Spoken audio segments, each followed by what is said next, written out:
It all started with a dream. No? Dapat wala nakakapigil sa inyo to learn more and be a lifelong learner also. No?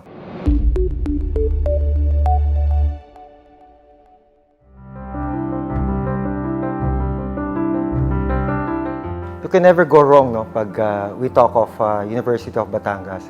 Kasi for me, this is one of the best school in the region.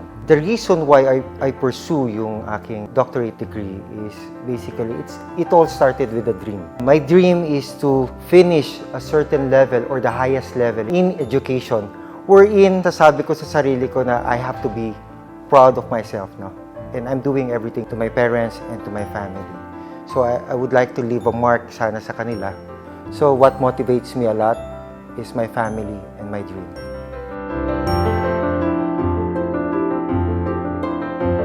There are a lot of fun memories in my journey sa graduate school. Meeting new friends and a lot of things. In terms of enrichment ng skills, natuto akong tumingin on a macro perspective ng isang business. No?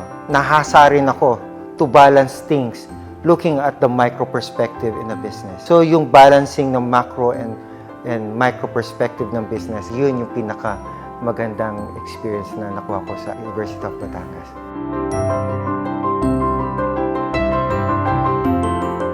Nobody can monopolize yung knowledge kasi I learned a lot from my classmates. They are experts from different fields. The sharing of knowledge that benefits to my individual development contributes a lot, not only to my family, to the community, as well as the nation as we progress. Katulad ng sinabi ko kanina is, it all started with a dream. No? Never stop reaching for your star. Dapat wala nakakapigil sa inyo to learn more and be a lifelong learner also. No? Ang hirap kasi nagiging stagnant tayo sa buhay. Pag stagnant na tayo sa buhay, nawawala na yung growth sa atin. You gain respect when you invest too much on your knowledge and skills. I am Dr. Ferdinand L. Martinez. I am an Assistant Vice President of Bangko Kabayan. I am a graduate of a Doctor of Philosophy and Business Management, and I am a proud UBN.